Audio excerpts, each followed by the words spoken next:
This car has a problem. The remote for the door lock works on all the doors except the driver door. So you can see I push the button. That's the passenger's door. We go over to the driver's door, do the same thing. Nothing. So all the doors work except the driver's door. I think the problem's in the actuator, and I'm going to show you how to take that apart and fix it as inexpensively as possible. Let's get started. First, I'm going to remove this tab and this piece here. I don't have trim removal tools, so I'm just going to get under here and be as careful as I can not to break anything. Pop that off. I'm just prying from the bottom,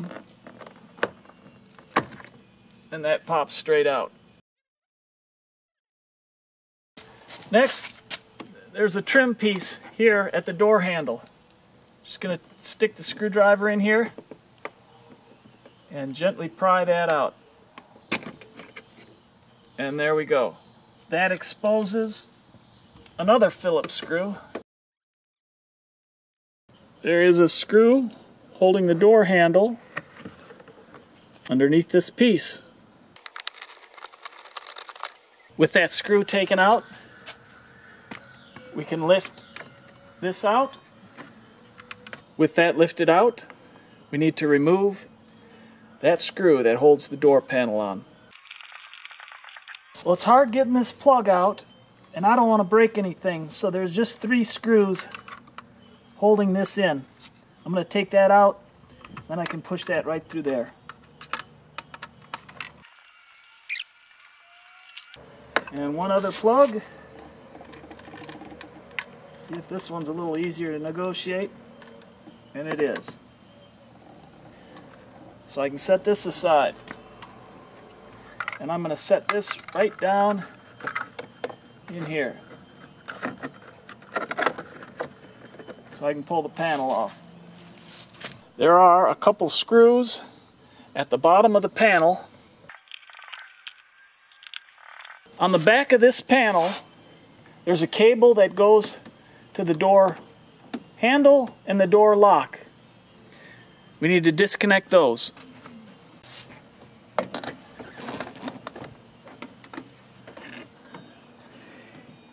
White's on the top, you just pull this straight out. There's a little groove there. You open that up, and that little BB just holds it in that pocket. Do the same thing with this one, and our door panel's released. Now with the panel off, I'm going to turn the key on, roll the window up so we get that out of the way. The actuator's back here, and we need to get access to it. The window will be in the way. Rolled up, I can turn the key back off, and now we need to peel the plastic back. This is our actuator is right here. Controls the lock.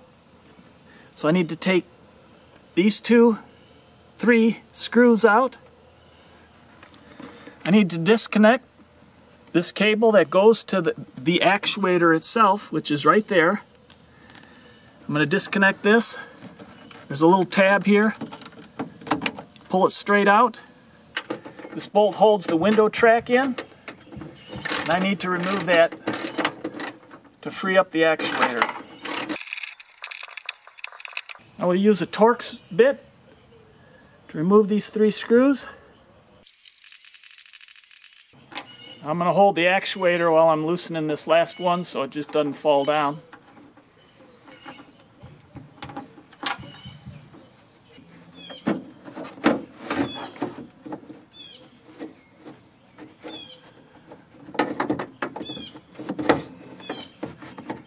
Frees up the actuator. I'll slide the cables through here.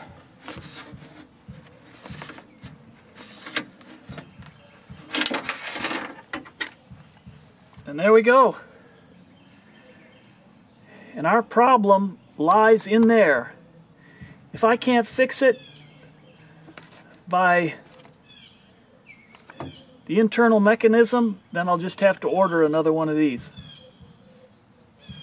And I actually didn't have to pull the track out, the window track, so I'm just going to secure it back temporarily to hold it in place. Let's take this actuator to the workbench and take it apart. There's a little motor in here, and that's what I'm hoping I can get and just change that.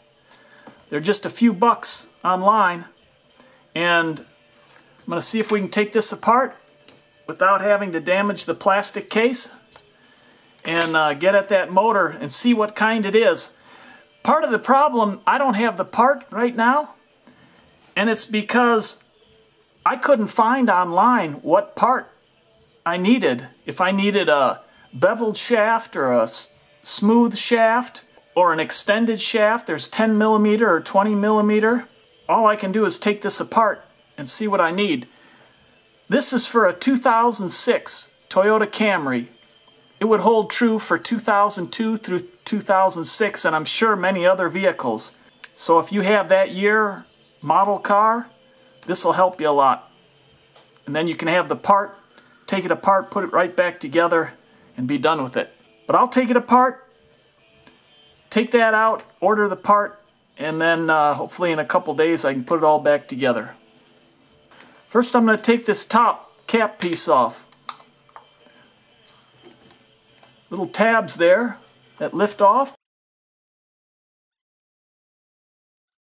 That lifts right off. Take the faceplate off. Pull this screw out. Go to the back side. Take this screw out. And we should be able to slide this mechanism up. And set that part aside.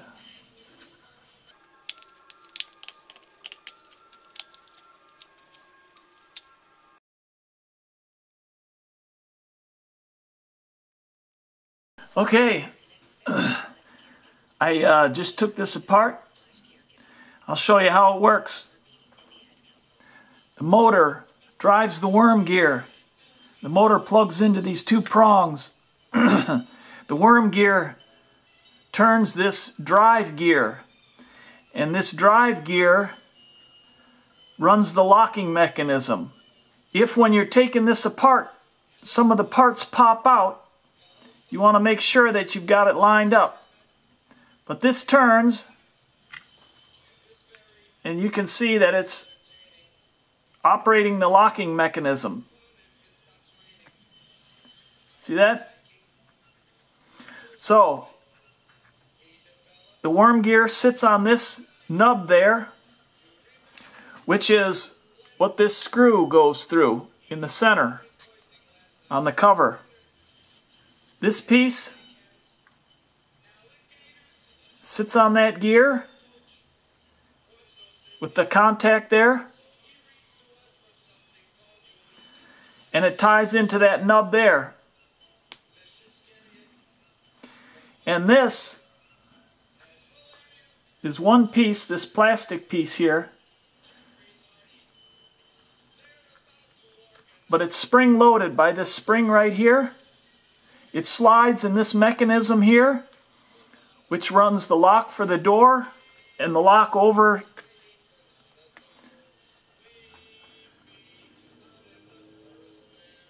You can see that hole there, that nub there. This nub goes in the spring.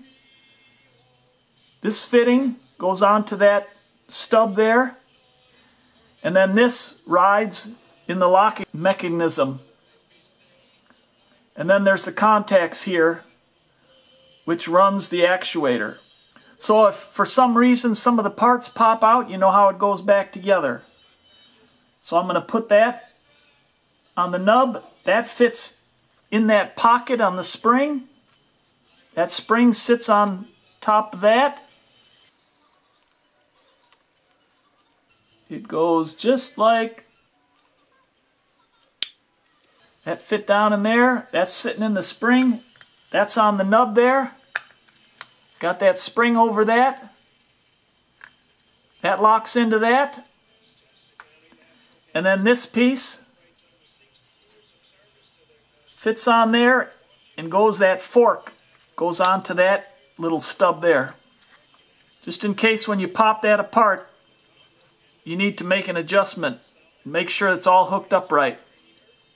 And then the worm gear has two plugs there, and that plugs into these prongs here. And the worm gear rides against this gear here. And that fits in the pocket of that right there. There you go. And the worm gear goes up against that. All right. The new motor just arrived. That's where the plugs go in, so that's face down. Need to take the worm gear off the old one. And this has the flat shaft, or the D shaft they call it. And it's the short one. This is a 10 millimeter. You can also get this in a 20 millimeter. So these match up well.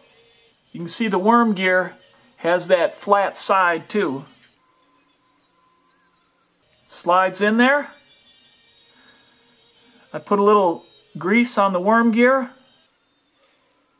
And we'll plug this in.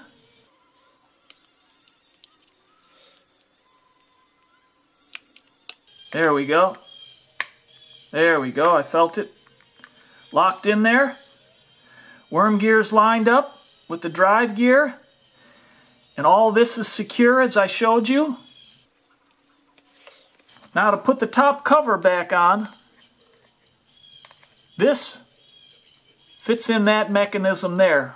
So when you put that in, you just want to make sure that you've got this turned the right way. So that lines up and locks in there, otherwise it's not going to operate. Okay, this just pries up. Stick a screwdriver in there. That tab locks in there. I don't need to take the cable off. Get everything lined up. And snap it back together. There we go. There we go. Alright, I've got it all snapped back together. Because the mechanism's working, I feel pretty confident that that's correct.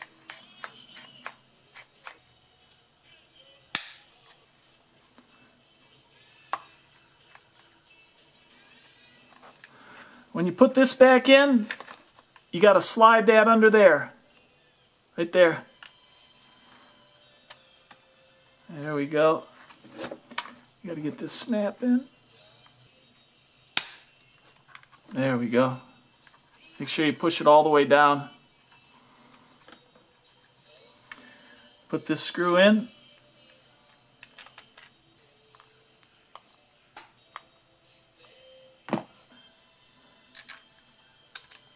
That screw goes in there. And this screw goes in here.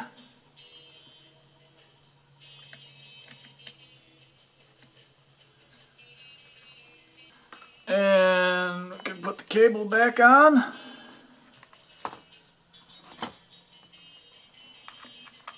It just fits in there and snaps in. Beautiful. And our cover. Good. Okay, we're all back together. New motor in. And we can install it. Let's do it.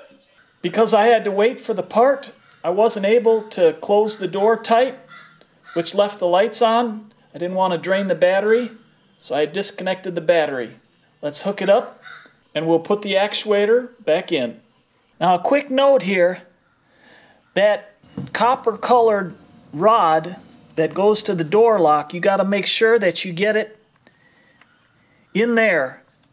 If you just set this in and bolt it in and the rod's sitting off to the side, it's not going to work. Of course, assembly is going to be just the opposite of disassembly. So here we go.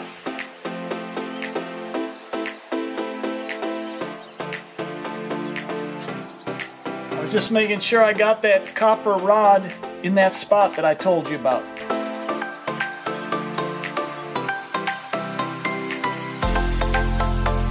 Now before I go any further, I'm going to test it.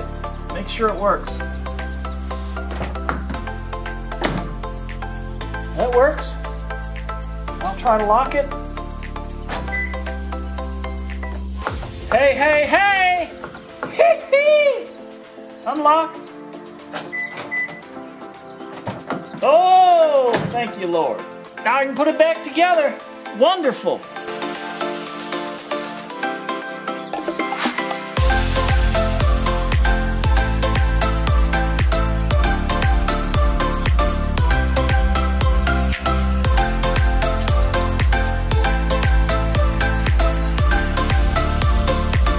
Alright, here we are, back where we started. We'll try the lock. Lock.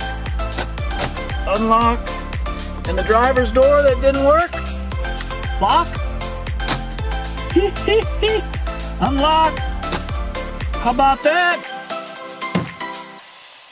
That works. And the locking mechanism here on the keypad. Unlock. Lock. I've heard the dealership charges anywhere from $550 to $1,000 to make this repair. It cost me $8.99, and I hope this was a help to you. If it was, give it a thumbs up. If you haven't already, please consider subscribing. And I look forward to helping you with other projects online.